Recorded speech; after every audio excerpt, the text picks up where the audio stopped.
Okay, let's solve this equation that is displayed on the screen. It's a given pq plus p squared minus 12 equal to 0. Find out the values of p. So, solution, we are given pq plus p squared minus 12 equal to 0. Then we're asked to find out the values of p. So the first step we're going to take here is to find the first factor of this equation by trial and error method. So in trial and error method, we try out 1, -1, 2, -2, 3, and so on. So let's plug in 1 into this equation and know if it's going to give us 0. So plugging in 1, we have 1q plus 1 square minus 12. So which is equal to 1q is equal to 1 plus 1 square is equal to 1 minus 12. So 1 plus 1 is 2 minus 12. This is equal to -10, which is not equal to 0. So we discard this 1. So 1 cannot be a solution to this equation.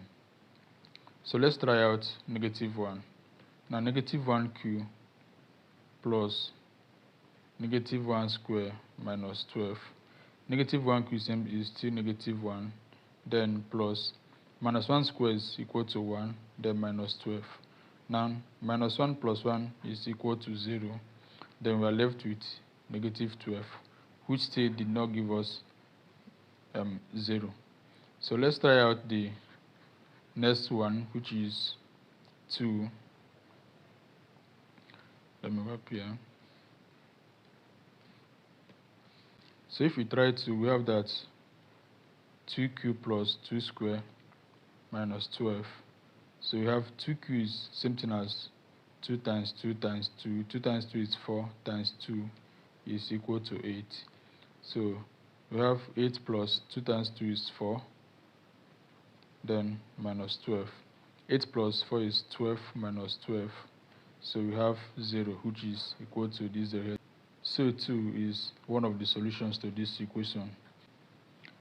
So p equal to 2 is a solution. Now let's convert this to being a standard form of equation. So by taking these two to the left hand side, we have p minus 2 is equal to 0. So we're going to use this p minus 2 to divide this our equation in order to get the remaining factors. So let's do the long division.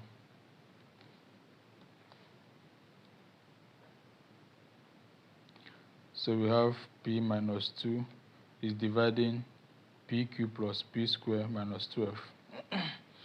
So pq divided by p is going to give us p square. So p square times this p will give us pq, and then p square times -2 is going to give us -2p square. So let's do subtraction. So pq minus pq is going to give us 0. Then negative times negative is positive. Then we have invisible 1 here. 1p square plus 2p square is going to give us plus 3p square. And then we are going to bring down this -12. Alright. So the first step is to divide this 3p square with this p here. Alright. So 3p square divided by p is going to give us plus 3p. So let's do the multiplication. 3p times p is going to give us 3p square. And then 3p times -2 is going to give us -6p. Okay, so let's perform our subtraction. So 3p square minus 3p square is going to give us 0. Then minus times minus is going to give us plus. So we are going to write it as plus 6p. And then we are going to bring down this -12 here, so that we have 6p minus 12. Alright, so the last step is to divide this 6p with p. Okay, so 6p divided by p is going to give us plus 6. And so 6 times p is going to give us 6p. Then 6 times -2 is going to give us -12. So let's perform our subtraction.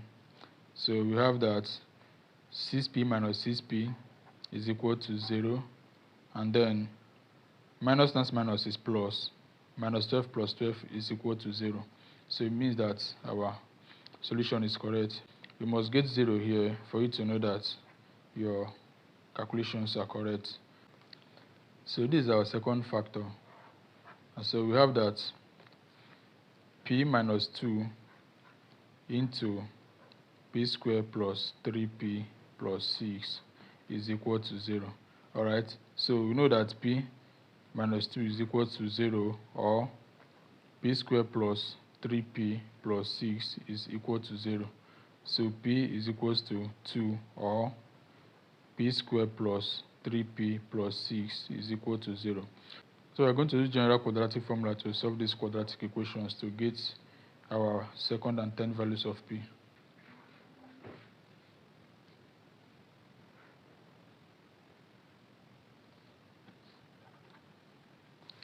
So you have p squared plus 3p plus 6 equal to 0.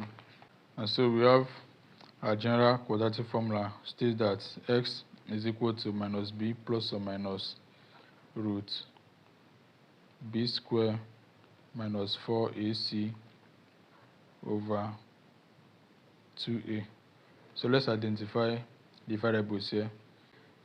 In this question, our a is equal to 1 because 1 is the coefficient of this p squared, and then our b is equal to 3, which is this 3 here, and then our c is equal to 6, which is the constant. So this x is just a variable, but in this question we are dealing with p. So let me just rewrite this as p is equal to minus b plus or minus b squared minus 4ac over 2a. So let's go ahead and plug in the values in this equation. So p is equal to, our minus b is 3, so we have minus 3 plus or minus, now b square is 3 square, so we have 3 square, then minus 4ac, minus 4, our a is 1, and then our c is 6. So this is over 2a, our a is 1. So this is p is equal to negative 3 plus or minus 3 squared is equal to 9 minus 4 times 6 is equal to 24. Then over 2 times 1 is equal to 2. So p is equal to minus 3 plus or minus 9 minus 24 is negative 15. Then over 2. So this is now p equal to negative 3 plus or minus. This negative 15 inside the square root, we can also write it as square root of negative 1 multiplied by square root of 15. So this is now over 2.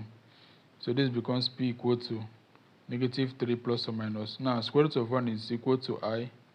So this is I multiplied by root 15 over 2. So let's make a space here.